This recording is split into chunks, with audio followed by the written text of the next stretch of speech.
สวัสดีแฟน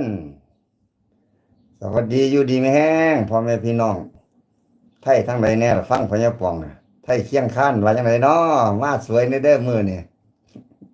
ผู้ลางคนว่าโอ้ยฟังพญาปองดีเว้ยบอกผู้ใหญ่บ้านเอา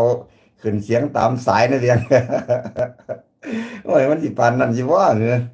นะเอาซ้ำใดซ้ำหนึ่งก็เอาละเอาเบิ่งให้ก็ดีแล้วมามวนนํกันคุณพรชัยสวัสดีครับคุณมนัสก็มาแล้วเอาทางใดอีกวะเนี่ยทางสุรินทร์บุรีรัมย์ศรีสะเกษเอาฟังหลายจังหวัดนะแทบสิทุกจังหวัดนะต่างๆเคยอ่านสื่อเพิ่นมาประจำเนี่ยสกลนครบุรีรัมย์กรุงกทมนะอยู่ระยองอยู่จจังหวัดน่านทางเหนือก็หลายฮอดต่างประเทศนิวซีแลนด์ไต้หวันอหยังจังซี่เพิ่นก็เขียนเข้ามาคุยนํนะยินดีต้อนรับครับเอาสู้กันซะก่อนผู้ใดทักทายมาสวยแหน่จังน้อยก็เพิ่นก็ท่าเบิ่งอยู่ผู้ลางคนก็สิเห็นช่องนั่นช่องนี้อาจจะเบิ่งพี่หลวงอยู่อาจจะเบิ่งขุนกะเพราเบิ่งป๋าหน่วยอยู่พอจอพญาป่องเปิดปิ้งขึ้นก็จะมากันนะพญาป่องมาแล้วเอาเบิ่งเพิ่นละเล็กละน้อยนะมาผสมประสานกันเฮาก็ได้ความเว้าจากเพิ่นนั่นละก็เบิ่งเพิ่นมาแหน่เว้าไปเนี่ยหมายความว่าเห็นเพิ่นมาพอประมาณเฮาก็เอามาคุยกันต่อลางเที่ยมันก็เว้าบ่ทันอิ่มก็เอาขึ้นมาใหม่ตื่มกันเอาคุณณรินทร์คุณสมาน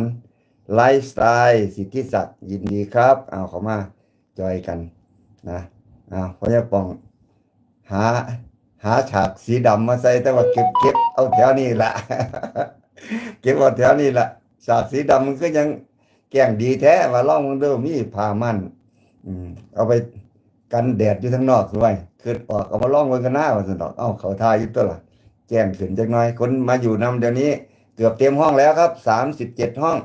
37 56เก้าอี้เต็มพอดีนะคันแม่นเก้าอี้ห้องประชุมห้องบ่ได้ใหญ่ได้โตแต่ว่าคันโซเชียลเฮาก็หลากหลายหลากหลายคือกันกับช่องใหญ่แหละช่องเพิ่นคนสิติดตามเป็นแสนเป็นล้านก็ตามเป็นหมื่น50,000 70,000ก็ตามเบิ่งผู้ติดตามนะเป็นช่องที่ทำมานานก็ได้มีคนติดตามเยอะแต่ถ้าไปเบิ่งลึกๆเดี๋ยวนี้ช่องใดก็ตามนะเคยทำวาไรตี้เคยทำเรื่องอื่นเคยพูดเรื่องเงินเรื่องทองเรื่องยูเครนต้องหันมารักษายอดวิวโดยมาดูรั้วชายแดนเขมรสระแก้วช่องบกผู้ใดเว้าถึงช่องบกยอดวิวเจ้าตกเจ้าสิมีลูกครับลูกค้าเป็นแสนเป็นล้านก็ตามนั่นคือความร่วมมือร่วมใจของคนไทยก็มองเห็นกันเขามาเฝ้าอยู่พี่เบิดแล้วเนาะสนามกีฬาเขาบ่ไปสนามแข่งม้าแข่งบอลแข่งหยังเขาบ่ไปเล่นไพ่เล่นโบกอยู่ก็สนใจฟังเด้อเว้ยนะเพราะว่าเรื่องชายแดนมันปัจจุบันทันด่วนมันเป็นการสู่รบตบมือไทยเขาก็เขมรหน่อยมึงแม่นหยังของมึงวะว่าล่ะมวยวัดมึงจะมาท่าตีก็มวยลุมพินีอย่างไรเว้ยเฮ้ยคนมันก็คั่นเห็นบ่คนมันก็คั่นคันเฮาแอคชั่นซะอย่างคันค่ายไทยแอคชั่นซะอย่างเดียวบอกเลยว่าเดินก้าวเดียวแม่นหยังเฮาก็มีครบทุกอย่างเข็มขัดเราไม่รู้มีกี่เส้นแล้วกุนขแมมึงมีน้ำยาอะไรวะมึงอยากมีชื่อเสียงก็มาถากไทยเยงจักไปจ้างผู้ใดมาแน่นะเขมรนิโกเขมรแอฟริกาเอาไปจ้างเขามาเฮ็ดเปลี่ยนสัญชาติให้ได้ภายใน1 ชั่วโมงนะก็ได้มาเป็นเขมรแล้ว อยากให้เขาสร้างชื่อเสียงให้ก็ไปดึงเขามาเว้าภาษาเจ้าของก็บ่เป็นนะกินกุดกี้ก็บ่เป็นยังไปดึงเขามาสิมาให้เขามาเป็นเขมรนำนักรบกุนเขาแม่วันนี้นักรบชายแดนเด้อนักรบชายแดนมันสิมีน้ำยาหยังล่ะแม่นบ่ไปหาหักหน่อไม้ไรกบไรแง่ไรกระปอมอยู่ไปหาพุ่นล่ะหาปลาอยู่ตวนเลสาบพุ่นน่ะสิมาหาเกณฑ์กันมาอายุ16 17ไปต้อนเขามาเขาก็ตกใจตะพึดตะพือแม่นหยังมันแพ้มาตลอดเลยผู้ใดสิอยากมาลบมันบ่มีปัจจัยใดที่สิเฮ็ดให้คนเขมรมีจิตมีใจกับรบกับชายแดนประเทศไทยเห็นอาวุธกับการฝึก อืมมันก็หนาวแล้ว อืมแล้วก็แนวอยู่แนวกินเจ้าดีขั้นพื้นฐาน สัวสิได้มาสัวมาสิมาฮอดนะนั่นมันก็ลำบากไปอีกชีวิตประจำเขาลำบากอยู่แล้วเสียวมาเป็นทหารเขาลำบากหนักเข้าไปอีกผู้ใดสิมันล่ะเออมันมีแต่มันหนีแต่กระเจิงอืมนั่นล่ะก็เป็นทาสแรงงานเขามาแต่ใดเท่าใดสิมาท่าตีท่าแข็ง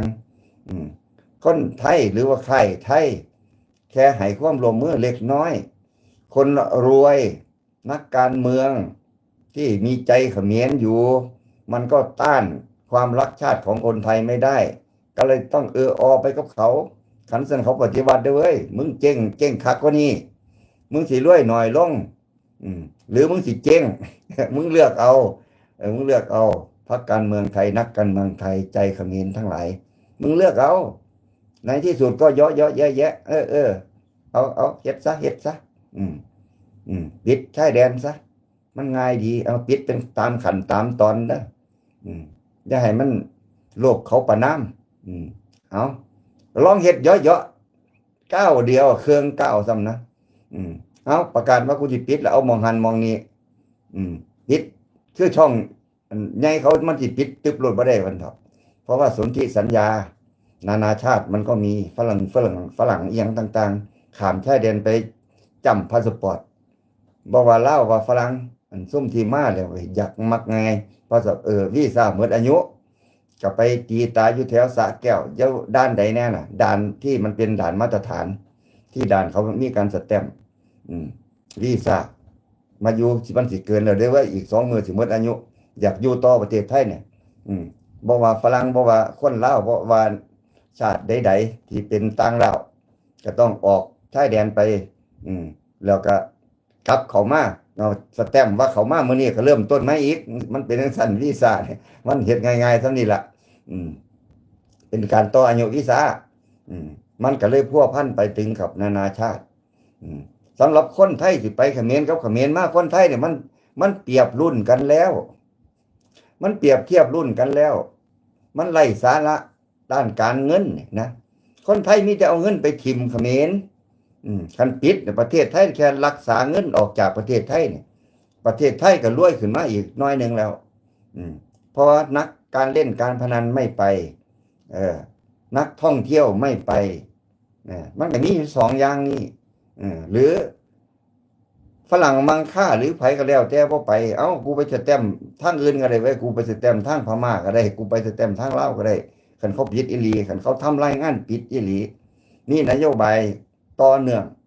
ปิดซ้ำนี่มันได้ผลปิดถาวรเสบียงละเฮาเหรอมันสิใช้เวลาโดนมาได้มาขึ้นโต๊ะเจรจากูเอาจังซี่ล่ะกูรู้แล้ว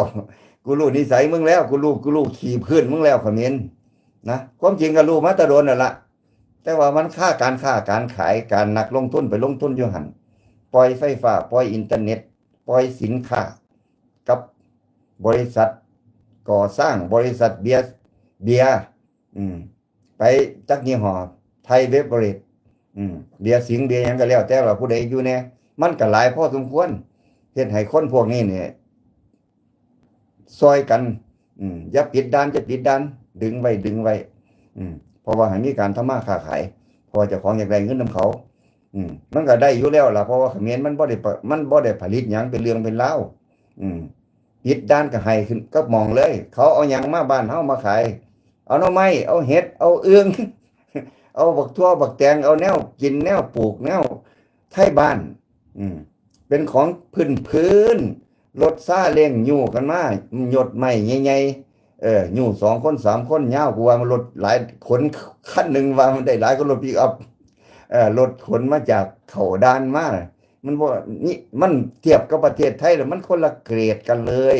การแลกเปลี่ยนสินค้าเนี่ยรถไทยไปด้วยรถ10 ล้อรถเทรลเลอร์บัก18 ล้อ20 ล้อรถเขมร2 ล้อ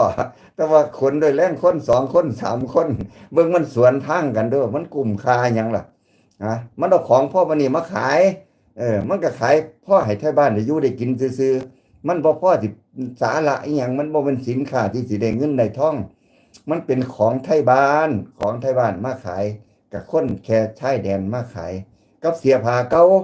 บ่มันหยังดอกเพิ่นได้รับบริจาคเสียผ้าเก่ามาจากประเทศโลกที่หนึ่งเขาเอาขยะมาทิ้งเขาเอาของเก่าเขาแทนที่ว่าสิไปถิ่มขยะมันเสียค่าขยะเด้นะประเทศนอกประเทศเมืองที่เขาจะเลื่อนแล้วเจ้าเอาของมาถิ่มใส่ขยะมันเสียราคาอืมเขาก็เลยเอาเกือบเก่าเสียผ้าเก่าเครื่องใส่เก่าเนี่ยเป็นการไปให้กับกลุ่มที่บริจาคมันบ่ได้เสียเขายินดีรับก็เอิ้นเขามารับไปให้ผู้ใดล่ะก็ไปให้ประเทศโลกที่สามยากจนข้นแค้นทั้งหลายคันเอาใบบ้านเขามันเป็นขยะเขาได้เสียค่าขยะคันเอาไปถิ่มกองขยะนะเขาก็เลยให้บริจาคเขมรก็ได้ของมาก็เลือกถ้าตายเป็นบัดนี้เมื่อ20 ปีที่แล้วนะมาไปหมดนะเต็มไปหมดเท่ากับเห็นอยู่คนแคนที่แรกมันมาเป็นกระสอบเต็มเลยเต็มปนกันมานึ่งพึ่งจักเกือบจังส่งจักเสียจักเป็นยังแน่มาคือว่าของลงเปิดเทเลอร์มันเถอะเปิดเทเลอร์ส่งมาเลยมาขายเขาให้แล้วมันเอามาขายคิดเบิ่งว่าคือคนไทยกับกะทราบพ่อขยะคือกันตะกี้คนไทยบ่ใส่ของมือสองซ้ำเสียผ้าซ้ำเกือบซ้ำหยังในบ่มีบัดนี้เขมรมันเขามาส่งเขมรก็หัวดีขายแม่มันมาเลยเอาถุงละเท่าใดลังละเท่าใดขายมาเลยคนไทยเขามาเทออกโอ้ยนั่นล่ะคนได้ใส่แมสยุคแรกที่มนุษย์ได้ใส่แมสเพราะว่าหยังใส่แมสไปเลือกของมือสองเขมรมาจากโลกที่หนึ่งมาผ่านโลกเขมรก็ขายต่อเลยบ่ต้องคิดหยังมากคนไทยก็บ่เคยพอเนาะก็มาเปิดเบิ่งสูมันของดีหลายอยู่ก็มาแยกเกรดกันออกไปก็ได้ทิมเครื่องนึงพุ่นละรสนิยมคนไทยมันก็สูงกว่านั้นอยู่ได้ทิมเครื่องนึงก็เอาทิมไปของพอได้ใช้บ่ว่าเกือบว่ากางเกงบ่ว่าเสื้อผ้าพันข้อหยังก็ว่าไปนั่นคนไทยก็มาแยกเป็นเกรดมันก็เลยกลายเป็นตลาดมือสองอยู่เท่าซุมื้อนี้คนโลกคนรวยเขาบ่ถิ่มเป็นขยะว่ายังไงเขาใส่2-3เที่ยเขาก็ถิ่มจังซี่นะนั่นล่ะคนไทยได้ใส่แมสตั้งแต่บ่ทันมีโควิดใส่ไปยังมันเขาบ่ได้ซักได้ล้างได้หยังเลยเว้ยนะเปิดออกมาเนี่ยมึนตึ๊บแต่ว่าเป็นญาติกันเพราะว่าสิได้ไปขายดวงใจมาแล้วยินดีครับเงินผู้เข้ามาใหม่มีบ่คุณแมวเหมียวสิทธิศักดิ์โอเคครับ คุณห้อง1 2 3เกษตรตื่นธรรมคุณแดนสายคุณพรชัยเกษตรตื่นธรรมมาจากจันทบุรีครับทำงานนั่ฟังไปนั่นแบ่งสมาธิออกไปแต่มันบ่เครียดทำงานง่ายๆมันก็นั่งเล่นนั่งหัวนั่งฟังไปลุงป่องเขมิ้นเป็นยังไงคักบ่ไว้ กี่แตนผู้ย่านก็ย่านผู้ย่านอดก็ย่านอดแสดงออกสารพัดนึกนะนั่นล่ะวิธีคิดของเขานะไล่สไตล์สิทธิศักดิ์ออกคลิปแน่ไปเจ้าโอเคเด้อมันคือจอใหญ่แต่เอาซ้ำนี่ล่ะบัดที่นี่เบิ่งกันเนี่ยคุณอมพรคุณคอดท็อปสวัสดียามเช้าลุงปองจากเสรีไทยกทมโอเคอันนี้ละหน่วยต่อต้านคำว่าเสรีไทยคือหน่วยต่อต้านประเทศไทยชนะสงครามโลกย้อนเสรีไทยคุณพิพัฒน์ยิ่งเสมอใหญ่หลวงจันสุรินทร์เฮ็ดคือเนาะสั่นวันนี้คุณพระนมพรกนกขึ้นสัญญาเห็นปะโอเคครับคุณพรชัยมื้อวานนี่หมอหนึ่งไปป่วนอยู่ซ่องขุนกับเฮาบ่มีคนบอกจัดการให้มันจบว่าซั่นมันเฮ็ดหยังเขาก็บ่ได้เบิ่งมึงไปเจอขุนกับเฮาเขามึงจะหนาวนะกูสิบอกให้กระสุนมีทุกขนาดเด้อนั่นมึงจะไปรอแลอย่าไปหารอแลก็รอเด้อนั่นครูฝึกสอนยิงปืนเด้อนั่นมึงจะไปหารอแลเขาด่านขอให้ไทยปิดด่านไปเลย1 ปีเป็นการดัดสันดานนะดีแล้วที่1 เดือน1 ปีมันดีบัดน่ะแค่เขาเริ่มบอกว่าปิดด่านซื่อๆมันก็ใจสิขาดแล้วก็เพราะว่าปิดเส้นเลือด มันเป็นเส้นเลือดที่ เออซ้ำว่าเขมรกำลังฟอกไตล่ะ ฟอกไตจากประเทศไทยอืมเลือดของเขมรเนี่ยนะต้องฟอกด้วยเส้นทางของประเทศไทยอืมคันปิดการฟอกไตมึงจบนะก็เพราะว่าหยังของอยู่ของกินไฟฟ้า เครื่องระบบอินฟราสตรักเจอร์ที่โลกทันสมัยเขาต้องใช้อยู่ทุกวันนี้นี่มันไปจากประเทศไทยล้วนๆอืมนั่นละคันเขาปิดตับนี่เอาเลือดมึงข้างตาย เลือดมึงไม่ได้ฟอกหรอกวันนี้ นะเพราะว่าอย่างเพราะปัจจัยทุกอย่างมันอยู่ที่นี่น้ำไฟน้ำมันอาหารยารักษาโรคมันอยู่หมดคุณพึ่งพาเขาทุกอย่างคุณมีแต่เอาแรงงานมาแลกมาทำงาน หรือจะเอาสินค้าของไทยบ้านแค่นั้นเองสินค้าไทยบ้านเฮาก็มีเห็ดน้ำไม้ของป้าเนี่ยนะบ้านเฮาก็มีมันก็บ่พอสิไปเฮ็ดให้ประชาชนพลเมืองเขาอิ่มย้อนดอกเด้อของป้าเนี่ยมันก็กินแค่ตามชายแดนคันบ่มีเขาบ่ได้เดือดร้อน เขาก็กินของภายในประเทศเขาก็แล้ว แต่เขมรไม่ได้ครับคันเจ้าบ่ได้ขายเจ้าเฮ็ดกินแล้วเพราะมันจะต้องซื้อสบู่ยาสีฟันซื้อน้ำมันซื้อหยังต่างๆดิเพื่อปัจจัยในการเป็นอยู่ในชีวิตประจำวันนั่นมันมีความจำเป็นที่เขมรเขาจะต้องใช้มันบ่ได้ดีลกับเวียดนามบ่ได้ดีลกับจีนไว้มากมายเพราะว่าของพวกนั้นเขารู้อยู่แล้วว่าถ้าเลือกได้เขาก็ต้องซื้อของไทยพวกนั้นก็เลยจำนวนมาขายมันน้อย นอกจากคนยากคนจนอีหลีเขายังไปสิใช้ของปลอมก็เยอะแยะผิดหวังอยู่เรื่อยของเขมรของจีนนี่นะมันของไทยเนี่ยมัน100%มันเป็นหมายเลขหนึ่งอยู่บนแท่นเขาก็ใส่มาประจำอยู่แล้วแม้จะเอาไปเลี้ยงกันไว้ปานใดก็ตามเขาก็ยังหยิบของไทยเขาหยิบน้ำปลาทิพรสหยิบน้ำตาปลาหมึกหยิบปลาแดกคุ้นไม้หยิบปลาแดกผู้ใดแน่ที่ไทยเฮาหูจักผงชูรสอาจิโนโมโตะชาดาเขาจะหยิบอันนี้แม่จะเอาของกินของเวียดนามมาเลี้ยงกันไว้ก็สั่งบอกราคาว่าถือกว่าก็ตามเขารู้ว่าคุณภาพอันไหนดีเงินเขาพอมีใส่มีกินนั่นคือเขาเลือกเป็นหยังจังได๋ให้บ่เนี่ยเอ้า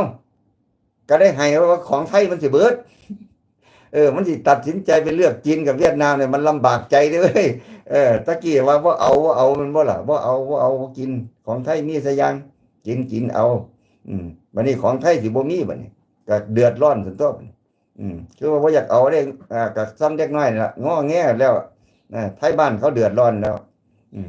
บัดนี้การแสดงออกของผู้ลางคนนะก็ไปเห็นอยู่ในคลิปล่ะไปเทของไทยทิ้งก็ซั่นมันบาดใจตัวเองใจสิขาดอยู่แล้วนะก็เอาซ่องไปเทดอกจังนั้นก็มีผู้ไปเก็บเอาซ่องไปเทกันมึงแน่มึงก็บ่เผาโลดนะเปิดออกมาเผาเผาเลยมันสิบ่ได้ใช้ประโยชน์เอาไปเทสปาหญ้าซื่อๆมั้ยเอาของไทยทิ้งกว่านะเห็นมั้ยแสดงเอายอดวิวจะได้อยู่สิ50,000อยู่คนก็ไปเบิ่งเขาก็คือดอกอยู่ดอกเอ้าก็ซ่องเนาะมันอยู่ในซ่องมันสิเสียหายหยังล่ะก็ครัวเฮ็ดไปซื่อๆบ่อนเผาถิ่มเด้อเว้ยกันเผาถิ่มมันสั่นคือสิคืออยู่แกะออกมากินได้กินได้ของใหม่เด้อนี่เอาฉันตั้งเกียรติคนไทยกูสิเผาสินค้าไทยกูสิสาบส่งแล้วเอาจุดเอาอันนั้นสิเสียหายแต่ว่าครัวเอาไปเทแล้วแหล่งก็ไปเก็บขึ้นตัวเนาะเพราะได้ยอดวิวตัวกันเองบ่ได้มีหยังลึกซึ้งไปกว่านั้นมันเปรียบเทียบหยังกันบ่ได้มันบ่มุมมันบ่มุมเจ้าดึกถิ่มแล้วเจ้าก็ต้องเอามาคืนเจ้ากินใสล่ะมึงได้ใสมาเทียบมาคืนว่ามันดีกว่านี่นะก็ของดีถิ่มเลยไปใส่ของบ่ดีนี่นะคนเฮ็ดเนี่ยมันจุกใจพอตายคนไปเห็นสั่นมันก็จุกพอแห้งแล้วนะมันหนีบ่ได้ดอกหนีบ่ได้ที่เหตุการณ์เรื่องแบบนี้มันเกิดขึ้นนี่ก็เพราะว่าหยังก็เพราะว่านายเหนือหัวเขาเจ้าหุ้นเส้นนี่หยังก็ล่ะขึ้นบ่ออกว่าสิเอามาสวยอีกเจ้าคุณเห็นกับลูกชายเพิ่นเคยหากินจังซี่กันอยากให้คนชื่นชมขึ้นมายามใดน่ะ จะต้องมาแสดงตัวจะต้องมาปรับตัวเองเป็นคู่ชกกับไทยแย่งดินแดนไทยเนี่ยเป็นมองหากินเจ้าขี้ได้ดีได้อืมบัดนี้เขารู้ตัวแล้ว เขารู้ตัวแล้วมึงจะมาใส่มุกนี่เหรอเอ้ารัฐบาลบ่สนแต่คนสนไว้คนไทยเขาสนไว้เรื่องเนี้ยนะบ่ได้สิมายอมให้มันเฮ็ดแล้วเฮ็ดอีกบ่ได้คนไทยก็หุ่มด่าเอาแม่นบ่ล่ะกระสุนด่าเนี่ยใส่หูนักการเมืองซุ่มใดมันสัวมันแล้วอยู่หั่นมึงหูใหม่มึงหูเนาไปเลยนะมึงสิรวยไปหาพ่อหาแม่มึงหยังกระดอกกระเดียมึงบ่ถูกตายดอกมึงบ่ได้ขายของในเขมรนั่นน่ะนะก็แค่นั้นเองประชาชนเขาบ่ได้เดือดร้อนเลยเว้ยมึงเงินได้น้อยลงมันบ่ได้ถูกมันรวยเป็นแสนล้านมันจะเอากี่แสนเงินแสนล้านเนี่ยมันเป็นยังไงก็เดี๋ยวนี้นะมันเพียงบริจักหยุดจักเศร้าเป็นนะคนรวยสุขิตยังกระดอกกระเดียนี่แหละปริมาณประชาชนเขาหลายเสียงเขาพ่อไปนี่มันก็ต้านต้านพวกมักโลภทั้งหลายนี่ต้านได้เลยกันต้านบ่ได้เลยเอาสายคนสายของไทยบ้านมันก็เป็นกำลังใจหนึ่งใจเดียวกันขึ้นมาเอาเขาก็ไปย่องให้ทหารปฏิวัติเนาะได้เมื่อว่าไทยบ้านเขาเห็นด้วยเขาก็สืบเบื้องแล้วสืบเบื้องโซเชียลแล้วมันเห็นชัดเจนว่าช่องไหนก็บอกปฏิวัติมันโลดปฏิวัติมันโลดไผก็ว่าเขาบ่ได้ถูกจ้างมาได้บ่มันสีแดงได้ต้องซื้อเสื้อให้ต้องห่อเขาให้ไปกินนะต้องเอารถบัสทับไปเป็นการแสดงกำลังมันเป็นมันเป็นออร์แกไนเซอร์ในการจัดเขาลงทุนแต่อันนี้มันบ่มีผู้ใดลงทุนผู้ใหญ่ปองบอกเรื่องนี้คนกับเขามาเบิ่งวืนรถบ่ได้มีผู้ใดจ้างผู้ใดนะเพราะว่ามันเข้าไปในใจสิมาแพ้เขมรแพ้แล้วแพ้อีกนี่นะมันกับห้วยมันบ่แม่นเลยเว้ยคนทางไหนก็หุ่มเบิ่งมันให้เขาเบิ่งมวยบัดนี้เอามวยไทยกับมวยเขมรเนาะสิแพ้เขมรสิสู้ว่าซั่นมันผู้ใดล่ะเฮ็ดให้แพ้รัฐบาลรัฐบาลเฮ็ดให้แพ้รัฐบาลเอิ้นว่าคันแม่นมวยก็เอิ้นว่าล้มมวยล้มมวยได้เงินเบื้องหลังไม่รักษาศักดิ์ศรีล้มมวยให้เขาให้หุ้นเส้นกับลูกขึ้นมาท้าทายยิงคันประชาชนบ่ซี่หน้าเขมรนี่ล้มมวยลักล้มมวยไปเบ็ดเสร็จเด็ดขาดแล้วไปแล้วบ่ตีกูบ่ตีจอยปล่อยให้มันนำอยู่หั่นปล่อยให้เขมรพอกับลูกนำอยู่หั่นเฮาบ่ตีเราต้องพูดกันหาพ่อหาแม่มึงบ่มันสิเว้าของมึงบ่ล่ะนะนั่นแต่ว่าใจหาเที่ยวใจดีอยู่หั่นอันสิปล่อยหยังก็สิปล่อยให้เขาไว้คนไทยก็บ่มีใจกับมึงเด้อเว้ยเพราะว่าเบื้องหลังมึงเนี่ยเขารู้ว่ามึงทำแบบนี้เพราะว่ามึงได้มึงได้ แต่ประเทศเขาเสียเขารู้ทันเพราะเขารู้ทันเขาก็ห้วยซอยมันแต่ไม่สูไรมันออกถึงแม้ทุกมื้อนี้แม้ยึดทรัพย์พร้อมแห่งดีด้วยเฮ็ดไปเลยมันรวยบริจาคหยุดจักย่อนแห่งรวยแห่งโกงประชาชนตืมดื่มนาไปเรื่อยสองรัฐบาลมันบ่ต่างกันดอกที่มันสิลบกันอยู่เนี่ยบ่ต่างกันก็ว่าต่างคนต่างทำเพื่อผลประโยชน์ตัวเองไอ้หัวหน้ารัฐบาลเนี่ยประชาชนเขมรมันจะตายอยู่แล้วประชาชนมันไม่เป็นไรเด้ประชาชนไทยหนูบ่เป็นหยังเฮาบ่ได้เดือดร้อนแต่ว่าเฮามันคั่นแขวกูคั่นตีนนะกูคั่นตีนกูเนี่ยกูอยากทังมึงจักบาทเด้นะอันแค่ทหารน้อยเขมรเนี่ยมันบ่มีสาระหยังดอกมันบ่มีใจดอกแต่ว่ามันถูกบังคับชั้นผู้น้อยชั้นรากหญ้าเขมรเนี่ยเขาถูกบังคับไม่มีทางเลือกเขาบ่ได้แย่เลยล่ะแค่เขาหาอยู่หากินนะมันเป็นคนหาอยู่หากินตามจริงแล้วก็คันเป็นความเป็นมนุษย์มานานะก็เป็นตาเลี้ยตนเขาอยู่ดอกกันจะเว้าถึงว่ามนุษย์มานาคือกันเขาก็แค่หากินเพื่อปากเพื่อท้องก็คนที่มันกล่อมหูกล่อมประสาทก็คือเจ้านายคนที่ไปเป็นเจ้านายเนี่ยมันเลวมันเลวมันเห็นแก่ได้เห็นแก่ญาติตระกูลพี่น้องเท่านั้นข้างนอกจากนั้นบ่เป็นคนมันบ่ได้มองว่าเป็นคนตั้งแต่สมัยพ่อนพดตั้งแต่สมัยเขมรแดงมาแล้วมันบ่เห็นประชาชนนี่เป็นคนมันเห็นเป็นทาสเฮาก็รู้ว่าเขมรนี่หมดเมืองมันน่ะมันเป็นทาสแต่ว่าพอดีมีนายมันขึ้นมานายมันก็มองคือคนไทยนั่นมองเขมรมองประชาชนมันก็มองเป็นทาสคือกันมันแห่งกดขี่ขนเหงคมเหงไทยเดียวกันครับเฮาก็ฮู้อยู่แล้วมันเป็นทาสทั้งเมือง มันเป็นกลุ่มบุคคลที่ไม่ได้คนเรียนหนังสือในยุคนั้นเนี่ย50 ปีมาเนี่ยมันขาดที่หมดแล้วมันเหลือแต่ทาสแรงงานแล้วมึงพาได้เรียนหนังสือไหมล่ะหลังจากนั้นนะเพราะว่าคนไปเมืองนอกเมืองหน้าคนเป็นหัวหน้าประเทศคนสร้างประเทศมันดับหมดแล้วแต่แม้นรถยนต์กับบ่มีเครื่องยนต์ก็คือกันกับรถแก่ของบ้านมันน่ะเขมรทางได้ซ้ำนั้นก็เริ่มต้นอยู่ซ้ำนั้นแล้วก็ยังอยู่อยู่ซ้ำนั้นนั่นก็คือเขมรสังเกตเบิ่งรถยู่ค่ะทำมาหากินเขารถนั่นล่ะพื้นเพเขมรน่ะได้ซ้ำนั้นประเทศไทยเห็นรถยนต์ฮอดใส่แล้วทุกระดับประทับใจ10 ล้อเป็นรถไฟฟ้าไปนำเขาได้เบิดแล้วเทคโนโลยีประเทศไทยมันนานาชาตินะมันค้าขายนานาชาติกับเขาแล้วซ้ำเขมรสู้ก็ได้แตรถยู่บักแตงบักนาวยู่ผักทั่วยู่อีหยังมาขายนั่นคือรถเขมรมันจะเอาหยังมาสู่ไทยมันคนเขมรเขารู้อยู่แล้วเขารู้อยู่แล้วเขาสู่บ่ได้ แต่มันจะเพียงมีแต่ว่ากระทรวงเขมรน่ะมันจะมีกระทรวงต้มตั๋วหลอกลวงมาหันมาทางไทยพี่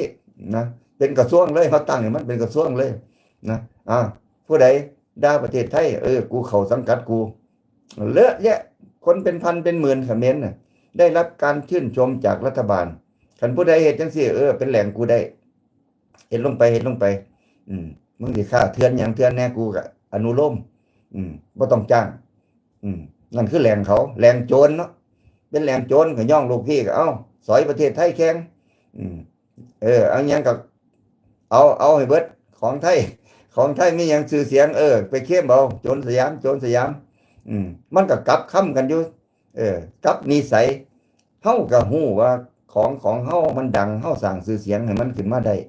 มันก็จะเอาป้ายมันมาแปะมันมักง่ายๆเห็นบ่ล่ะเอาป้ายธงชาติมาแปะบอกไว้ให้ไผก็ตามให้มีธงชาติอยู่ในใจมาประเทศไทยก็เอาป้ายของมาแปะขึ้นโซเชียลอ้างซ้ำนั้นมันก็เฮ็ดนะมันเฮ็ดได้ซ้ำนั้นเอาหยังมาแปะเอาธงชาติกาธงชาติมาแปะไว้หาอยู่หากินน้ำของพ่อปานนั้นเฮ็ดเอาเองบ่เป็นคิดเอาเองบ่เป็นเขาเฮ็ดหยังดีแล้วเอาแบรนด์เจ้าของมาแปะเอาแล้วก็ว่าเป็นของเจ้าของเถียงกลางๆคู่สอนให้คนเฮ็ดอยู่พ่อปานนั้นสอนให้เขาญาติเขาแย่งโดยว่ามันเป็นไปไม่ได้มึงจะไปแย่งแบรนด์เขาเนี่ยมันเป็นไปไม่ได้เขาเป็นคนสร้างเขาเป็นคนผลิตนะเจ้าของเป็นคนใส่ไปใส่ของเขาแล้วว่าสิเป็นของเจ้าของ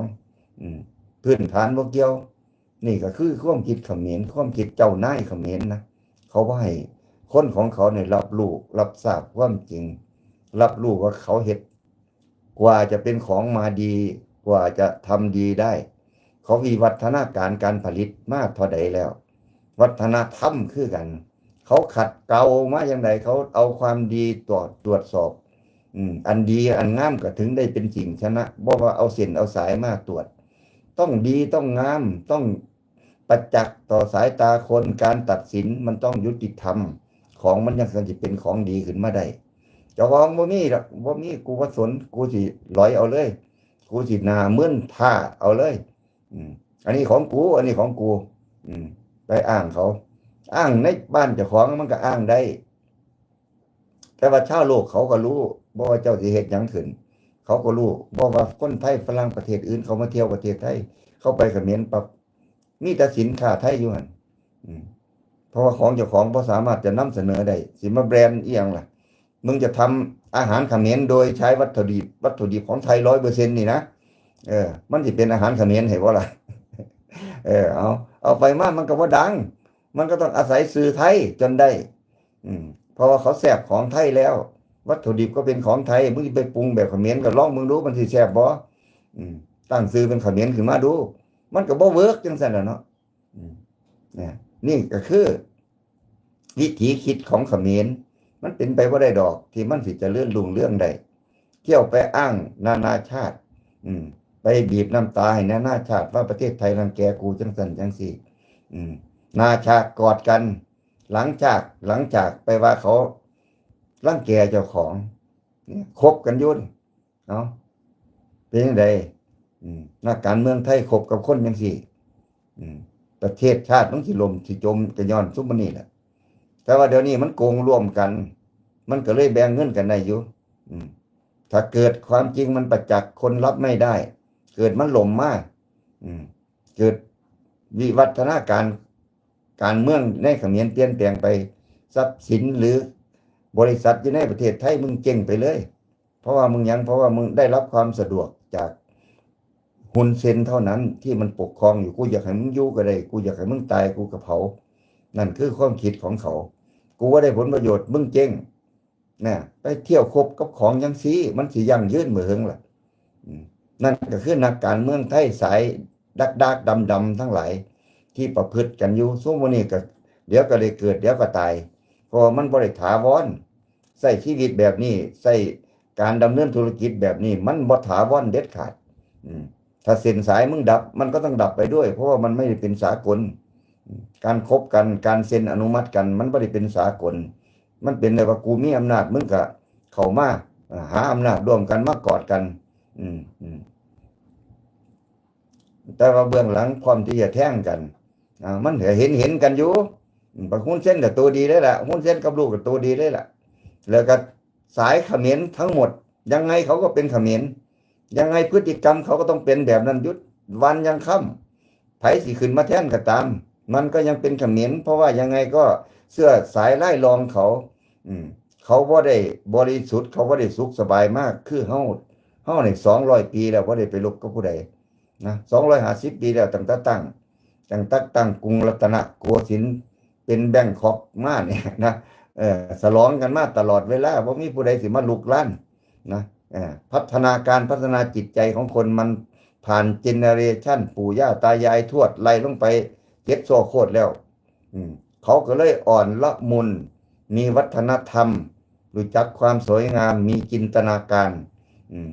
มันล้ำลึกไปกว่าเขมรหลายเพราะว่าเขมรนี่พอมันก็เห็นปู่มันถือขาลูกมันก็เห็นพอมันถือขาคนยุคนี้แหละยุคปัจจุบันเนี่ยมันยังอยู่ในหูในตามันยังมีความจดจำมีความเครียดแค้นมีการระแวดระวังเห็นแก่ตัวเห็นแก่ได้เห็นแก่ครอบครัวของไผของมันนะเขายังบ่พ้นมันต้องอีก7 ชั่วโคตรเขาจังพอสิมีความคิดพัฒนาได้แบบคนไทยมึงต้องไปอีก7 ชั่วโคตรมันถึงจะลืมถ้ามึงไปได้นะแต่ถ้ามึงปกครองกันอยู่จังซี่มึงอีก50 ชั่วโคตรมึงก็บ่มีสิทธิ์พ้นไปเพราะว่ามันยังถูกกดขี่ข่มเหงไปเรื่อยๆมันจะดีขึ้นมาเมื่อไหร่ล่ะ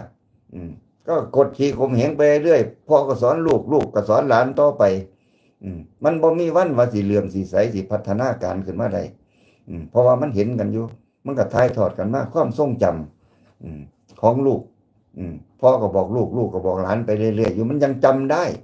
ถึงความโหดร้ายทารุณเห็นแก่ตัวนะมันไม่มีทางหรอกมันไม่มีทางที่จะเห็นมีวิสัยทัศน์มีความคิดปลดปล่อยความคิดพัฒนาการไปกับโลกยุคใหม่เอาไปเอามามันสมองของคนต่อไปเนี่ยมันจะถูกทดแทนด้วย AI มันจะถูกทดแทนด้วยอิเล็กทรอนิกส์มึงจะหมดโอกาสเลยที่จะได้พัฒนาไปกับเขานะต่อไปมันจะมีเรื่องอื่นๆให้คนศึกษามันไม่ใช่เรื่องบวกลบคูณหารบ่แม่นเรื่องหยังแล้วมันจะเป็นเรื่องว่าใช้แอปพลิเคชันใช้โซเชียลให้เป็นประโยชน์ให้ทำมาหากินมันบ่มันไปเก็บเห็ดหักหน่อไม้อีกแล้วต่อไปมันบ่เป็นแบบนั้นเห็ดหน่อไม้บ้านเฮาเห็ดเขาบ่ไปหาอยู่ป่าซุมื้อนี่เขาปลูกต้นยาง2 ปีเขาก็ได้กินเห็ดบ้านเฮาซุมื้อนี่เขาเฮ็ดจังซั่นนะมันสิให้มันเกิดอยู่ในบ้านก็ยังเฮ็ดได้นะนี่คือเห็ดประเทศไทยเขาบ่ได้ไปเข้าป่ายากเดี๋ยวป่าเขมรมันเหลือหลายปานใดป่าประเทศลาวสิเหลือหลายปานใดกันสู้จะหากินของป่าเดียวมันก็ล้นป่ามึงล้นนะแต่ประเทศไทยเนี่ยเขาเฮ็ดเอาเองเฮ็ดเขาเฮ็ดเอาเองป่าเขาก็เลี้ยงเอาเองเขารู้จักเลี้ยงแล้วนะบ่ว่ากบว่าอึ่งบ่ว่าหยังทั้งหลายคนไทยเขาเลี้ยงหมดแล้วมันเกิดขึ้นมาจากความรู้ความสามารถของป่ามันกลายเป็นของบ้านหมดแล้วแล้วมันกินได้ตลอดทุกฤดูกาลนี่ในยุคพัฒนาต่อไปป่ามันสิไล่ความหมายเพราะว่าของป่าเขาย้ายมาเป็นของเมืองหมดแล้วเจ้าอย่ากินของป่ามันก็อยู่ในเมืองนี่แหละมันก็เกิดอยู่ในเมืองนี่แหละต่อไปเขาจะลืมว่ามันเป็นของป่าอยู่ดี ลูกหลานต่อไปคนไทยสิว่าเอ้ามันเป็นของป่าอยู่สิมันคือห้องอยู่อ้อมบ้านอยู่นะนี่ก็คือคนไทยแล้วกิเลสเขาก็เลี้ยงอืมเลี้ยงกิเลสกันเพราะกินกิเลสเอากิเลสไปเลี้ยงปลาอืมก็ได้กินปลาเนี่ยเห็นว่าล่ะ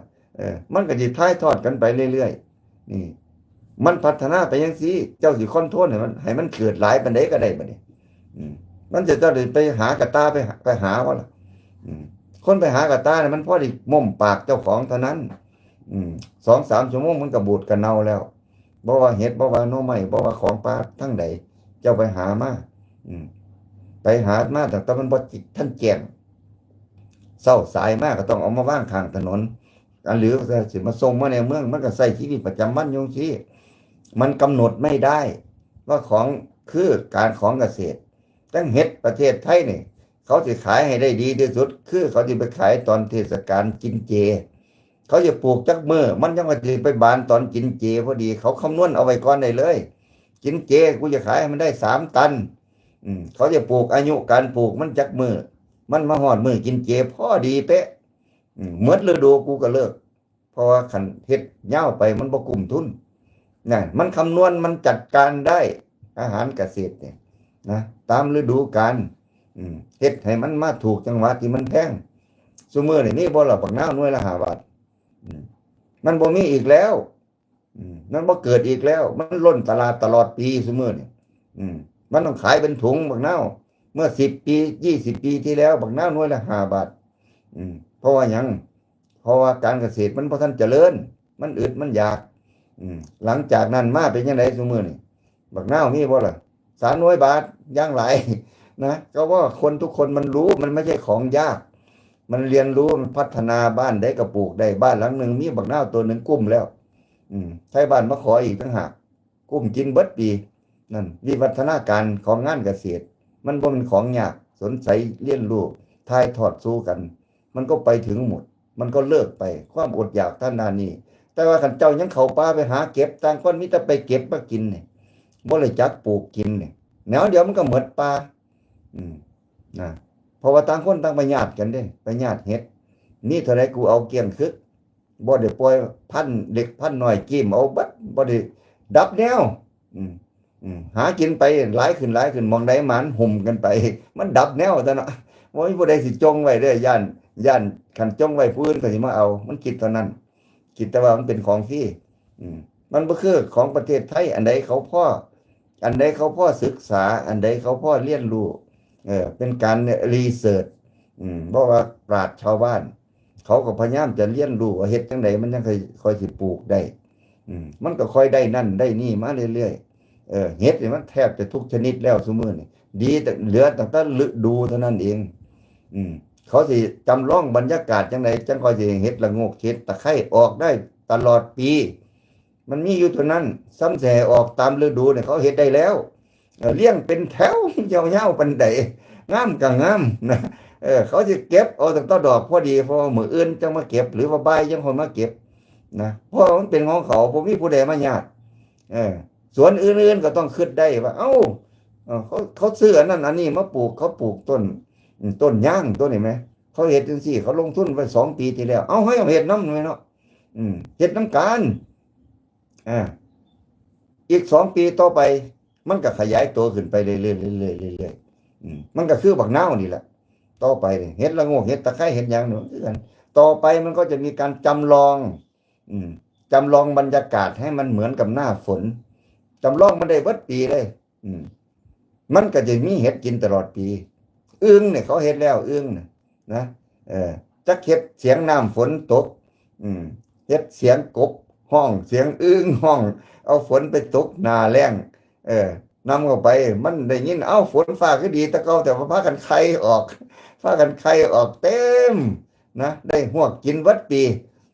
เพราะว่าของพวกนี้มันจำลองเหตุการณ์ได้ว่ามันมีปัจจัยหยังเฮ็ดให้อึ่งมันไข่ได้ตลอดปีอึ่งมัน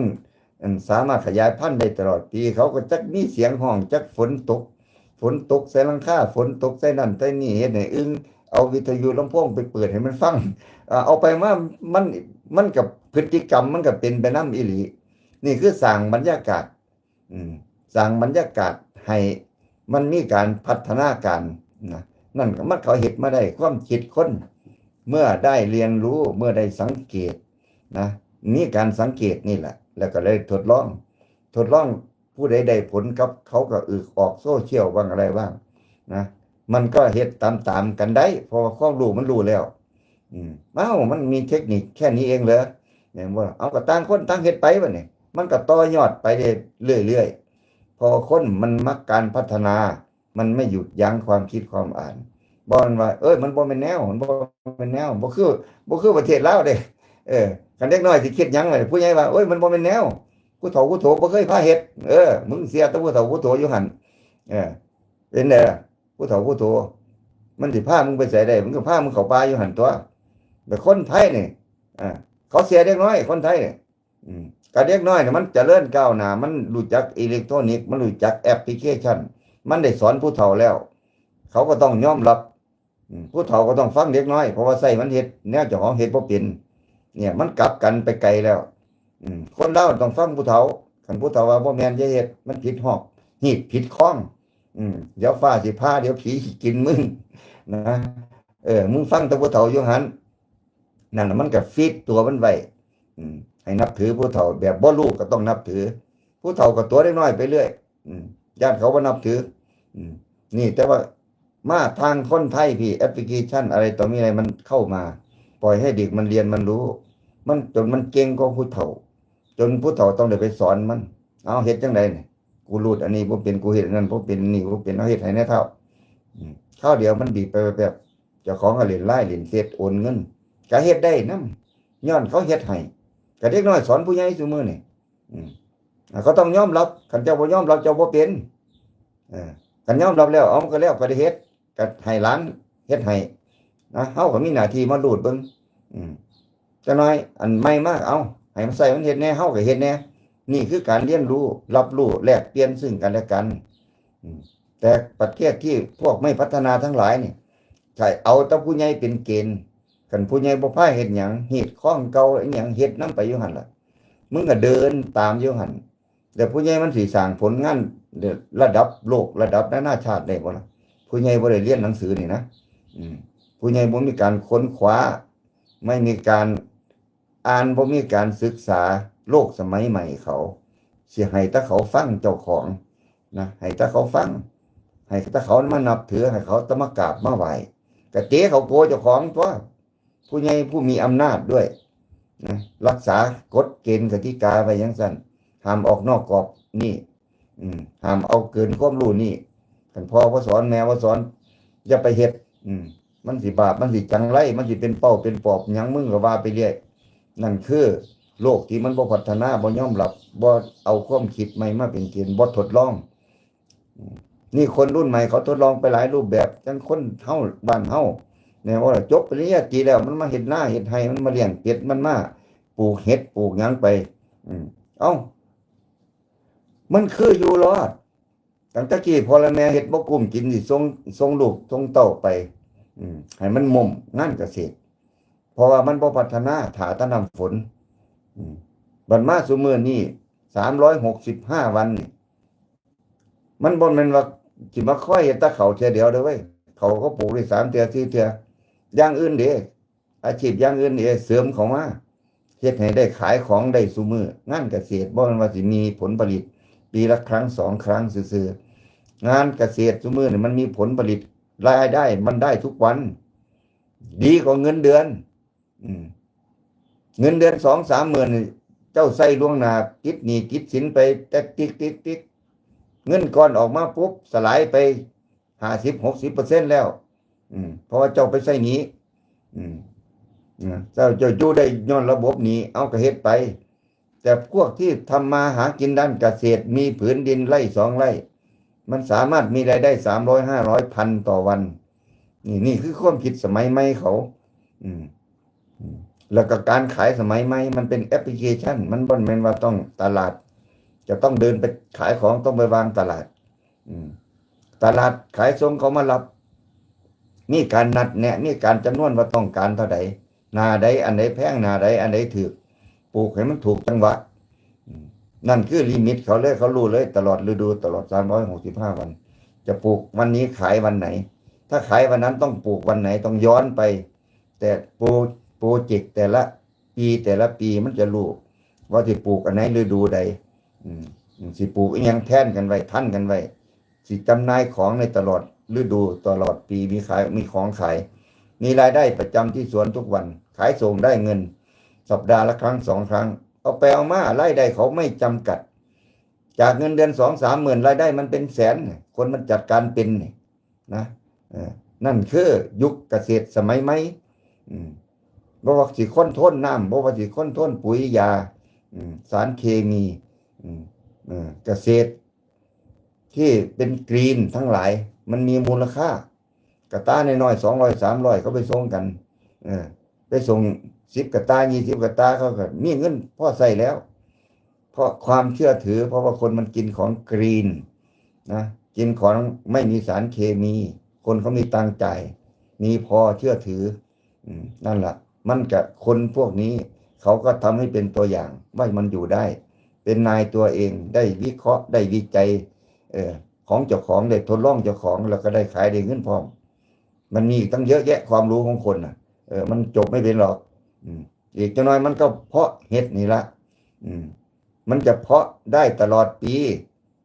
เอาตะก้อนเนี่ยนี่แต่เห็ดเฟี้ยงกับเห็ดนางฟ้าอันบ่ซุมื้อนี้เห็ดหยังแน่จนจำบ่ได้เห็ดหมูกระทะมานี่ไม่ได้กินเห็ดตลอดปีมึงเห็ดหยังมึงจะเอาจักยี่ห้อเห็ดนะมันไล่กันเข้ามาเอามันพัฒนามาเรื่อยๆได้บ่เนี่ยถือกระถือนะเอานี่แหละกับว่าการเกษตรมันมีการพัฒนามันมีเทคโนโลยีสมัยเนี่ยนะมาเขารู้เวลาขายต่างหากกันว่าประดังประเดกันเจอกันเขาก็บ่เห็นมันล้นตลาดผู้เขาคิดเขารู้เขาก็นับเลยรู้อยู่แล้วบักนาวจะไปปลูกไปก็บ่เก็บซุมื้อนี่มันเหื่ออยู่ข้าวเดียวเพราะมันง่ายบักม่วงมื้อนี่มันง่ายปลูกตะกี้ต้นสูงท่วมหัวซุมื้อนี่เอ้ยสูงหลายบ่ได้เกิดพอเพียงบักม่วงหน่วยจูดินอยู่ตะกี้20-30 ปีมันจะเคยเห็นบักสะออนกันสิตายตัวบักม่วงนี่ยังสิหน่วยจูดินพุ่นอยู่ต้องฟ้าพุ่นสวัสดิกินเอาค้อนดึกเมียสิตายสวัสดิกินนะเอาซุมื้อนี่ซุมื้อนี่มันหอยติดดินอยู่บักม่วงนั่นล่ะเทคโนโลยีเขาปลูกลงไปต้นน้อยๆเตี้ยๆเป็นภูมิเลี้ยงกันเป็นตับนะนี่ก็คือ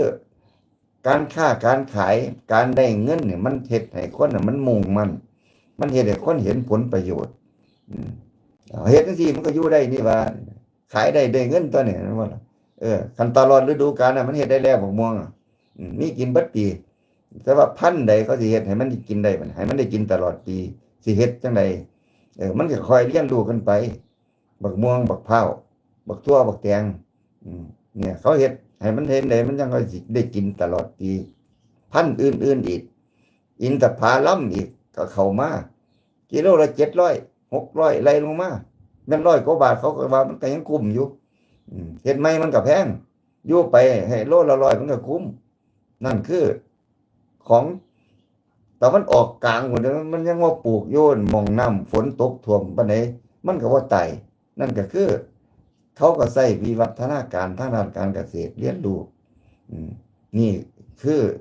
การพัฒนาบ่ว่าสิมาหาเสียแตะผู้เฒ่าก่อนเฒ่าแกเอาความรู้เก่าๆมาเฮ็ดปากสอนต่อปากบ่มีบทจำบ่มีบท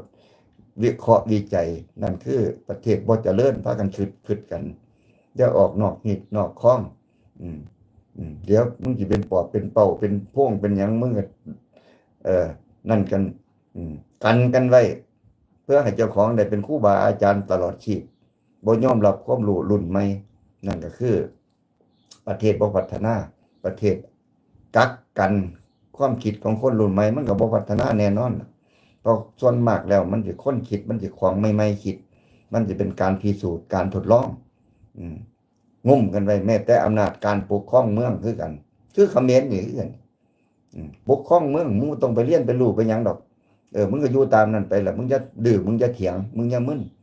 จาตัดสิขาสิตีกันนะผู้ใดบ่นไฟเจ้าของก็สิเฮ็ดให้เขาหายไปเฮ็ดให้เขาตายเฮ็ดให้เขาหยังไปพอเขาบ่สิโลภเจ้าของมันคิดได้เท่านั้นนะบ่ยอมรับบ่ยอมว่าคันผู้ใดคิดได้คิดดี ผู้ใดที่พัฒนาก็เอามายกย่องให้รางวัลนี่เฮ็ดบ่เป็นเฮ็ดบ่เป็นบ่อยากให้ผู้อื่นโดดเด่นบ่อยากให้ศูนย์กำลังเนี่ยมันแยกตัวออกไปผู้ปกครองแบบนี้คือกุมไว้แต่อำนาจอีหยังดีก็ต้องออกไปจากกูนี้อีหยังเฮ็ดดีต้องมาเข้าสังกัดกูซะก่อนจะค่อยออกไปเพราะให้เขาได้ย่องกูคันมึงเฮ็ดสายอื่นเลยไปปราบปรามมันเดี๋ยวคนที่ติดตามมันเยอะเดี๋ยวกำลังกูสิตกมึงก็คิดได้อยู่แค่นั้นประเทศด้วยมันบ่แม่นครอบครัวเดียวด้วยไม่เห็นแก่ประโยชน์ส่วนรวมไม่เห็นแก่ความรู้มันจะได้กระจายไปสู่คนอื่นเขาจะได้ทำได้เยอะๆมันจะได้เก็บภาษีเก็บรายได้มึงบ่อ่านไปไกลกว่านี้มึงอ่านตั้งแต่ว่ากูเป็นผู้บอกสูเฮ็ดได้ประโยชน์จากกูย่องกูก็เป็นพระเจ้าของมึงไปเรื่อยต้องมาผ่านมึงก่อนความรู้ต้องให้มึงมาพี่ก่อนแล้วจังออกไปเป็นแบรนด์เจ้าของสิได้มีเกียรติบ่มีหยังดอกนั่นล่ะเป็นการกันไว้เป็นการศูนย์รวมอำนาจรวมทุกสิ่งทุกอย่างมันจะออกทันบ่ล่ะหน่วยงานมันบ่มีหยังมันสิมาศูนย์ร่วมตัวเจ้าของอยู่นี่ไม่ว่าอำนาจไม่ว่าความรู้ไม่ว่าศึกษาเทคนิคอะไรตรงนี้อะไรการเจริญเติบโตรีเสิร์ชมึงสิมาอยู่ตะกระจุกอยู่กับผู้เดียวเพื่อให้เจ้าของเป็นพระเจ้าคันปล่อยเขาเป็น10องค์กร100องค์กร1,000องค์กรสู้อยากเฮ็ดหยังสู้เฮ็ดไปสู้พัฒนาได้สู้พัฒนาไปประกาศให้คนทั่วประเทศรับรู้แข่งกันพัฒนาแข่งกันเปิดความรู้ออกมาให้ได้ผลิตร่วมกันคนเป็นหมื่นเป็นแสนมีความรู้นำกันไม่นานมันก็เจริญประเทศมันก็เจริญเด็กมันไม่ยอมไอ้พวกคอมมิวนิสต์ไอ้พวกกลุ่มอำนาจมันบ่ยอมเขาเก่งเกินหน้าเกินตาของมันก็ไปปราบปรามเขาเพื่อว่าเจ้าของสิได้เป็นหมายเลข1อยู่เสมอนี่ล่ะความคิดของประเภทนี้ประเทศชาติมึงบ่ต้องไปกล่าวถึงมันรวยแต่บ้านมันรวยเป็น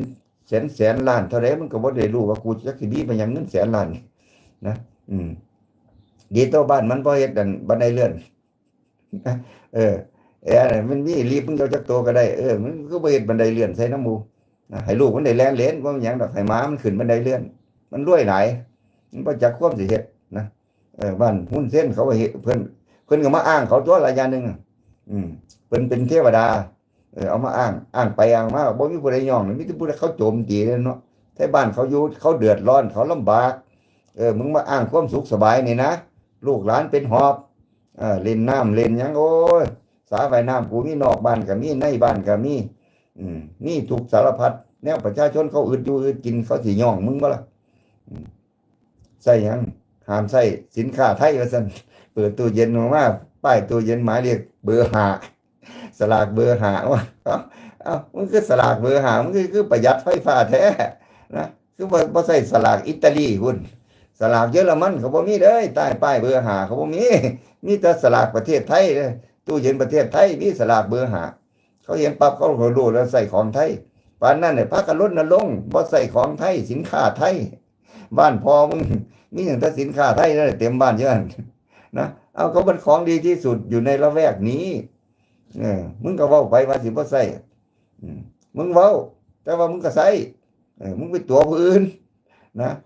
สินค้านำเข้าไทยของไทยอาหารไทยล้วนๆเนี่ยนอกจากประเทศไทยสิผลิตบ่เป็นมึงก็ซื้อมาของมาจากนะชาติอื่นที่บอกให้เลยว่าของไทยเขาส่งออกเนี่ยถ้าไปเจอกันอยู่อเมริกามันซื้อของมาฝากเปิดเบิ่งคักเมดอินไทยแลนด์โอ้ยไปมาตั้งจังหวัดอเมริกาบ่เบิ่งป้ายเนาะผลิตจากประเทศใดซื้อของมาฝากกันแม่นว่าล่ะมันของไทยทั้งนั้นมีของไทยกับของจีนขันของที่ไรกับของจีนขันของผลิตในประเทศไทยก็ดีนะนั่นแหละว่าไปยุโรปไปประเทศใดแบรนด์ Made in Thailand เนี่ยมันมีคุณภาพมันมีคุณภาพเพราะว่าเขาบ่ได้กักกันความรู้ความสามารถนะองค์การค้าหรือสภาหรือหอการค้าอันใดดีๆอยู่ทางใดเขาก็แนะนำให้กันเฮ็ดแนะนำให้กันผลิตให้โรงงาน SME ได้เจริญเติบโตเขาหนุนวิชาการเขาหนุนเงินทุนผู้ใดคิดได้คิดดีมีแต่ทุนมีแต่ความคิดซื่อเขาก็หาทุนมาให้เฮ็ดนั่นคือการส่งเสริม ความสามารถในประเทศกับเขมรมันสิเอาหยังมาเทียบคันอยากคิดหยังได้นะกันคิดของได้ของดีก็ต้องไปมอบให้หุ้นเส้นซะก่อนหุ้นเส้นก็จังว่าสิประกาศว่าเพิ่นรีเสิร์ชของเพิ่นจังเขาสิได้เฮ็ดคันบ่ซั่นก็คันซั่นก็แม่นหยังก็โจรสยามคิดง่ายๆคือสยามเฮ็ดหยังได้มีชื่อเสียงไปบอกว่าเป็นของเฮาโลดมันง่ายดีนะหาป้ายมาติดแกะป้ายไทยออกเอาป้ายเขมรไปติดจบข่าวเลยได้แล้วของเขมรได้มาแล้วมันก็คิดของมันได้อยู่ซ้ำนั่นล่ะนี่คือวิธีคิดเป็นไดเนี่ยเรื่องชายแดนจบข่าวซ้ำนี่ล่ะถ้าสิกำลาบมันเลยยาวเลยนี่นะบ่ต้องเว้าว่าสารเสริญอีหยังทั้งสิ้นเอาเรื่องขนส่งค้าขายกันประตูสู่ปล่อยเปรตสู่ไสได้นี่นะประตูด้านเนี่ยนี่แหละสิ่งต่อรองกับเขมรเห็นชัดเจนบ่ได้ต่ออีหยังกับมันยากคันมึงคิดใจกูก็บ่ขายของให้มึงกูก็บ่ส่งของไปบ้านมึงแค่นั้นเองเงินบ้านมึงกูบ่เอาก็ได้มึงอย่ายึดคันว่าจังซี่แล้วมันก็ต้อง4 โลลาบนะอย่ามาเถียงอย่ามาต่อรอต่อเถียงอย่ามาต่อรองเขาก็บ่ได้เอาเปรียบอยู่แล้วเขาบ่ได้เอาเปรียบอยู่แล้วแต่มึงอย่ามาท่ายิกคันลองขึ้นกับมันเดี๋ยวมันก็เอาอีกนะสันดานก็รู้สันดานมันอยู่มันแทงข้างหลังมันเห็นแก่ได้คบเพื่อผลประโยชน์ส่วนตัวเองไม่ใช่เพื่อประเทศชาติเด้คันเพื่อประเทศชาติเนี่ยยังพอสิเว้าถึงได้ประชาชนพอสิได้ประโยชน์แต่มันเพื่อครอบครัวมันเท่านั้นนะเพื่อครอบครัวของเขาครอบครัวของผู้นำเท่านั้นที่เขาได้ประโยชน์แล้วประเทศไทยเนี่ยเปิดด่านเสียประโยชน์ล้วนๆเสียให้เสียหลายก็ได้ตั้งเยอะตั้งแยะทำไมไม่ต่อรองล่ะในเมื่อว่าเราเสียผลประโยชน์อยู่แล้วแม้ว่าต่อรองก็ได้กูก็เปิดให้มึงหลายดอกเพราะว่าเราก็ประหยัดเงินออกนอกประเทศคนไปเล่นการพนันน่ะมันเสียเงินกี่หมื่นกี่แสนกี่แสนล้านต่อปีGDP ประเทศของมันได้จากการพนันนี่แหละคอนเซนเตอร์การพนันเฮ็ดให้เงินหมุนเวียนอยู่ในประเทศแต่ว่ามันก็เข้ากระเป๋าของผู้นำล่ะแต่มันเขาเอามาคิดให้เห็นเป็นการเย้ยเป็นการเย้ยกูก็ได้การพนันหรือไว้จักเปอร์เซ็นต์เป็น GDP แต่ว่าเงินไม่ได้เข้าคลังเงินไปเข้ากระเป๋าของพวกผู้นำทั้งหลายไทยก็พอได้เศษได้เหลือเขาพอได้แบ่งพอเห็นในประเทศไทยบ่ได้มันเป็นของเถื่อนนั่นล่ะหากินน้ำเขากินเศษเหลือจากฮุนเซนรัฐมนตรีไทยบ้างผู้นำไทยบ้างไปคบกับเขาเนี่ยเพราะว่าได้เศษได้เหลือจากหุ้นเส้นเนี่ยเพราะเราได้เป็นขอบเป็นกำเนี่ยหุ้นเส้นมันอยากได้เท่าไหร่มันก็เอาก่อนเหลือมึงจะมาหารกันแบ่งกันสูงมาลงทุนก็จริงแต่ว่าบ้านกูสูลงทุนบ้านสูบ่ได้กูเป็นต่อพื้นที่กูคุมพื้นที่นั่นละมองเขาได้เขาคุมพื้นที่มันเป็นสัญญาของโลกเขาเป็นประเทศกูเป็นเจ้าของประเทศกูสิว่าจังได๋ก็ได้สูมาลงทุนสูก็ได้กำไรไปดีก็ลงทุนอยู่ประเทศเพราะประเทศสูมันลงทุนบ่ได้มันผิดกฎหมายบ้านกูบ่ผิดมันอยู่จำใจกูนี่กฎหมายเขาก็เก็บตรงไปสบายบ่ต้องลงทุนหยังแค่กูเป็นเจ้าของประเทศกูได้เลยเพราะว่ามึงมาตั้งบ่อนอยู่บ้านมึงตั้งบ่ได้ถ้าลองประเทศไทยตั้งบ่อนได้หุ้นเส้นเจ๊งแต่ประเทศไทยก็สิซวยปานนั้นตั้งบ่อนได้มันว่ามันของดีบ่อนน่ะคนไปเสียเงินเนาะมึงสิถูกสิรวยปานใดก็ตามว่าถ้ามึงเข้าบ่อนมันไม่หาทำให้มึงบ่ได้ผุดได้เกิดหรอกแต่ละคนน่ะเพราะมันโกงมึงได้ทุกรูปแบบอยู่แล้วไอ้บ่อนนี่นะไผสิไปรวยมาจากบ่อนมามันมีผู้ใดไปอ้างว่ากูรวยมาจากบ่อนนั่นนะมีแต่มันถูกย้อนบ่อนบ่ว่าทรัพย์สินบ่ว่าที่ดินบ่ว่ามันหยังแน่กลับมาเมืองไทยไม่ได้เยอะแยะไป400-500 คนผีข้างบ่อนเขาเลยเอ่นว่ามันผีข้างบ่อนผีที่ยังไม่ตายคนที่ยังไม่ตายแต่เป็นผีแล้วคือคนไทยอยู่ตามบ่อนปอยเปรตตามบ่อนไหนก็แล้วแต่เกาะกงเกาะไม่กงก็แล้วแต่เกาะ2เกาะ3แล้วแต่มันเป็นบ่อน มันก็สไตล์เดียวกันหมดเนื้อหมดตัวแล้วไม่อยากกลับบ้าน เพราะว่ายืมเขาไว้หลายแล้วโทรศัพท์มายืมเงินให้พี่น้องยืมเงินให้ต่อทุนต่อไปต่อมาใส่หนีเขาว่าได้อยากสู่กับบอลนี่นะมึงอยากสู่กับบอลสู่ตัวใดมันก็เหมิดมันก็ไม่รู้ตัวเพราะว่าเลือดซัวมันคลั่งเลือดซัวมันก็ได้ซัวได้ถูกสมใจมันแหละนะคือนั่นก็คือคนรักบอลอยากไปบอลบ่รู้เกมเขาที่แรกเขาก็ให้มึงได้เขาอยากเบิ้งไตมึงซะก่อนว่ามึงมีเงินหลายปานใดเขาให้มึงได้ซะก่อนแล้วคนได้เงินจากบอลเนี่ยผู้ใดจะไม่ฝันถึงบอลวะมันได้ง่ายจะตายลงทุน1,000ยังได้10,000ด้วยลงทุน10,000ได้20,000ไว้ได้100,000ด้วยมึงจะหนีไปไหนล่ะทีนี้มึงได้มึงก็คิดว่ามึงได้เขาก็จะหู้ทุนมึงเลยบัดนี้เล่นไปเล่นมาเขาหู้แล้วว่าบักนี้งบมันเท่าใดบัดนี้เขาจะเอาคืนแล้วบัดนี้เขาจะเอาคืนมันก็ง่ายแต่เขารู้ตอนเขาให้เขายังให้ได้ตอนเขาเอาคืนเขาเอาได้ทำไมไม่ได้ เอาคืนด้วยเงินมึงด้วยมึงไปยืมมาด้วยบ่มันว่าเอาเงินมึงซื่อๆนะเครดิตมึงพร้อมมึงมีเท่าใดเครดิตกูรอให้มึงยืมเอาเงินมึงหมดเดี๋ยวกูให้ยืมกูให้ยืมมึงเสียมึงก็ต้องไปยืมชาวบ้านมาใช้หนี้กูใช่ไหมถ้ามึงใช้ไม่ได้กูก็อุ้มมึงไปแล้วได้โกงเขาก็ได้บ้านเขายึดพาสปอร์ตบ้างกักสถานที่บ้างให้แต่โทรศัพท์ไว้มึงแก้ตัวเอานั่นโทรศัพท์มึงโทรไปมองได้มึงเพิ่มได้มึงไปโทรมาโอนมาเงิน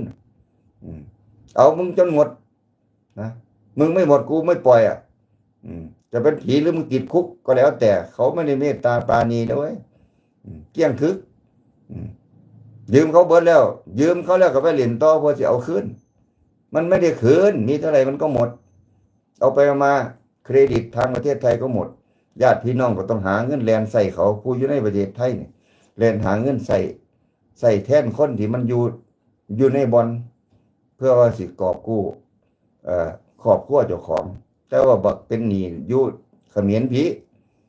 บักประเทศครอบครัวเป็นหนี้คือมันอยู่เล่นการพนันอยู่เขมรพี่กลับบ่ได้บ้านกลับมาอย่างกลับมาแต่ตัวเปล่าก็เลยตายอยู่พุ่นรอแลหาเชี่ยคนใหม่ไปย่องเขาไปหาย่องเขาไป เคยเล่นเป็นเงินแสนเงินล้านแต่เห็นเขาถือเงินพันเงิน100ไปไปสวัสดีไปไหว้เขาไปผ้าเขาไปมองนั้นดีมองดีไปเชี่ยแขกพอได้กินคือก็บ่รู้แล้วว่าคนไปไหมนี่บอลมันสิให้เจ้าได้มันรู้ว่าติดเป็นยังไงคนติดการพนันเนี่ยเป็นยังไงเขารู้แล้วติดก็คือว่าเจ้าได้หลายแล้วเขาก็ให้เจ้าเสียมันเอาเงินเจ้าแล้วเจ้าเสียแล้วเจ้าก็อยากได้ขึ้นเหลือสิเลิกใจมันมีอยู่เท่านี้คนโอ้ยกูเคยกำเงิน100,000มาแล้วบางใดเนี่ยบ่ล่ะกูอยากได้เงิน100,000ขึ้นเนี่ยกูสิเลิกมันคิดอยู่เท่านี้คนเล่นคิดอยู่หั่นล่ะโอ้ยเงิน100,000เข้ามือกูมาหนึ่งนั่งใส่เงิน100,000นอนใส่เงิน100,000มันมีความสุขแต่ว่าก็คิดเห็นความสุขชั่วคราวเจ้าของจินตนาการที่ได้เงินเขามาจากวันนึงนี่โอ้มีความสุขหรูหราไฮโซอยากไปกินหยังกินมีคนมาบีบมานวดโอ้มีความสุขระลึกเห็นความสุขตอนมันได้เพราะมันเสียมันอยากได้มานั่นขึ้นในใจนะอยากได้ก้อนนั่นขึ้นแล้วก็สิหนีเลยขึ้นอยู่เท่านั้นล่ะขึ้นเห็นเงิน100,000ก้อนอำลำอยู่หมู่บ้านนี่โอ้ยมื้อนี้คันกูได้100,000ขึ้นกูก็สิหนีบ่อยากได้เกินนี้ดอกอยากได้ซ้ำ100,000มื้อคืนนี่ล่ะนี่คือคนเล่นการนั้นปานนั้นมันได้คิดอยู่ตัวนี้มันบ่ได้คิดดอกว่าสิได้จังได๋เงิน100,000เฮ็ดจังได๋จังว่าสิได้คืนคือคิดว่าเล่นที่แรกมันได้เด้มันสิหวนขึ้นมาบ่ล่ะมันสิหวนขึ้นมาอีกบ่เพราะเกมน่ะมันอยู่ในมือของเจ้ามันไม่ได้อยู่ในมือของลูกค้าเนี่ยเกมการเล่นเจ้าสิเล่นการพนันโดยเครื่องจักรเล่นโดยเล่นไพ่โดยหยังก็แล้วแต่มันอยู่ในคอนโทรลของเขาล้วนๆเล่นไพ่เขามีกล้องส่องทั้งหลังเจ้าจักมันจักกล้องแล้วก็เขาก็รู้จักด้วยว่าคนได้คนเสียมันเป็นยังไงมันคิดยังไงเขาดีเสิร์ชมาหมดแล้วคันซั่นเขาบ่มาตั้งบ่อนการพนันเป็นแสนเป็นล้านหรอกเพราะว่าเขารู้แล้วว่าคนมาเล่นมีแต่เอาเงินมาให้เขาบ่มีผู้ใดเก่งเกิน บ่มีผู้ใดเก่งเกินบอลนอกจากเจ้าของบอลมีแต่เจ้าของบอลเท่านั้นมันสิเอาเงินจากคนมาเล่นกินฟรีนอนฟรีมันขึ้นอยู่กับว่ารักเงินเจ้าเท่าใดเจ้าเสียเงินเป็นแสนเป็นล้านต่อมื้อเนี่ยโอ้ยอาหารการกินสถานที่นอนมันจัดให้เทียบก็ตอนคุณมีเงินนะนั่นคือตอนคุณมีเงินแต่ตอนคุณเป็นหนี้มันก็อีกรูปแบบหนึ่งเจ้าก็สิได้อยู่เจ้าก็สิถูกการรับรองอยู่อีกแบบหนึ่งอยู่ด้วยความทุกข์ทรมานอยากออกจากสถานนี้ใจจะขาดแต่มันติดพันธะที่เป็นหนี้เขาพันธะนี่พันธะนี่คุณต้องชำระคุณต้องชำระถ้าคุณชำระไม่จบเขาก็บ่ให้เจ้าแล้วนั่นมันเป็นอย่างสั้นนี่คือผีการพนันหรือบ่ท่านเป็นผีมึงก็จะได้เป็นผีวันยังค่ำถ้ามึงยังรักการเล่นการพนันเข้าบ่อนมึงจะได้เป็นผีมึงยังไม่ตายเดี๋ยวมึงก็ได้เป็นผีถ้ามึงรักอยากจะไปลองนั่นคือวงจรของมันก็แค่ว่าให้มึงได้ตอนแรกได้แล้วมึงก็เสียแล้วมึงก็จะได้คืนนี่คือวงจรชีวิตของนักเล่นการพนันนี่เท่านั้นบ่อนเขาก็คอนโทรลได้ทุกอย่างถ้าคิดว่าเสี่ยงโชคนะมึงโง่แล้วมึงไปเสี่ยงโชคนะมึงโง่แล้วมันไม่ได้เสี่ยงมันเป็นเกมที่เขาจัดชัดเขาโยกเกมอยากให้ใครได้ก็ได้อยากให้ใครเสียก็ได้จะของบ่อนเขาป้อนเกมนี้มาให้คุณคุณจะคิดว่ามันเพลิดเพลินเหรอมึงก็โง่ไปบ่อนมึงจะเพลิดเพลินนะเอาเงินไปเล่นว่าได้แต่เพลินนี่นะเอาขอลองเบิ้งมันนั่นแหละนั่นคือบ่อนยังไงเขาก็ได้คนเป็นเจ้าของบ่อนยังไงเขาก็ได้นะคนไปมีแต่เสียได้นี่คือเขาครัวให้ได้ให้ดีใจซื้อเอาเงินใส่มือให้ดีใจนั่นคือเกมของเขาให้ดีใจให้ฮักให้ชอบแต่ในที่สุดของมันแต่ละคนเหมือนกันหมดคือหมดตัวเจ้าสิหมดตัวกลับมาหรือว่าเจ้าสิเป็นหนี้เป็นสินให้เขาถีบออกให้เขาโยนออกจากบ่อนมันมีอยู่หลายสไตล์ที่ออกแต่ทั้งหลายแหล่ก็คือหมดเนื้อหมดตัวเสียคนนั่นแหละคือคนรักบ่อนถ้าคิดว่าเจ้าของจะคอนโทรลตัวเองได้เห็นเงินแล้วมันตาโตคนความคิดผิดไปหมดถึงลอตเตอรี่มากหรือถึงยังมาก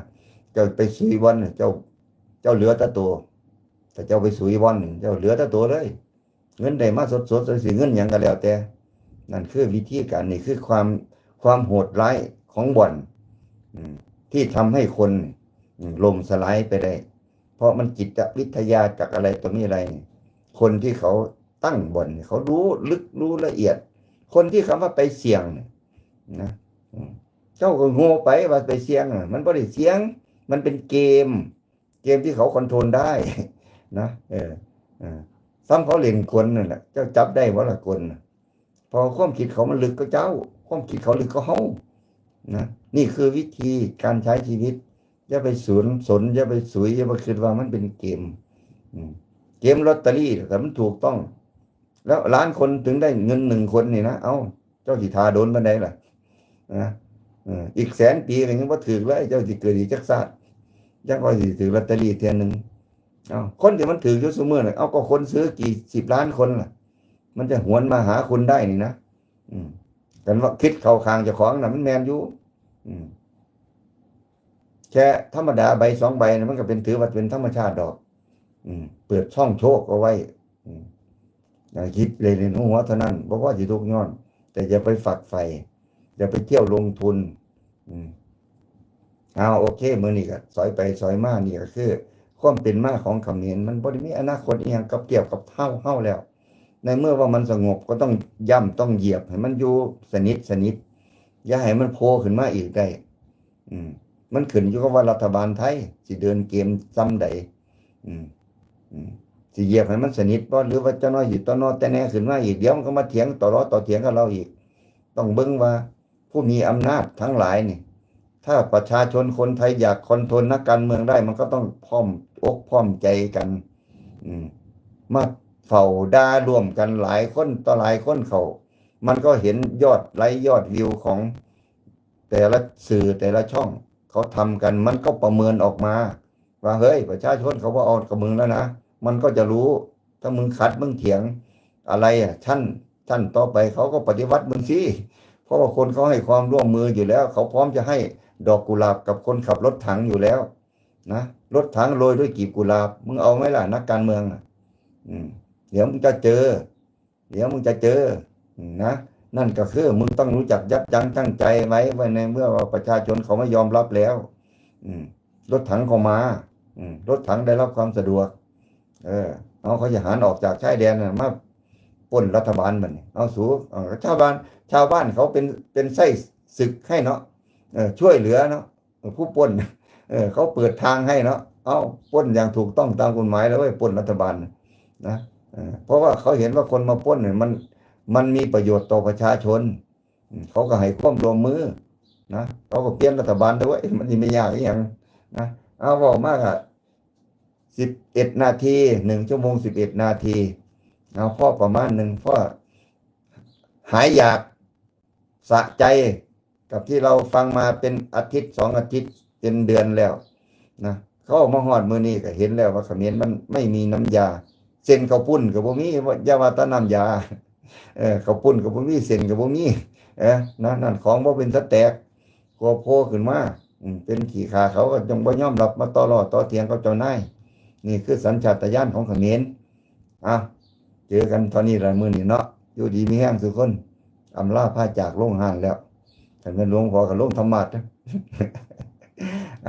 สวัสดีทุกคนเด้อสิมันภาคใดต่างๆเมืองเชียงคานเมืองเลยเมืองนครพนมนะสระแก้วจากจังหวัดอื่นๆทั่วไปที่ฟังพญาป่องอยู่ก็ยินดีต่างประเทศก็มี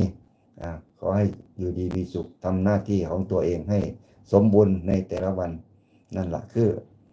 ประทังชีวิตประทังเรตติ้งไลฟ์สไตล์ของเฮาให้อยู่อย่างมีความสุขแล้วก็มีความหวังกับตัวเองมีความหวังกับรัฐบาลร่วมกันสวัสดีทุกคนครับ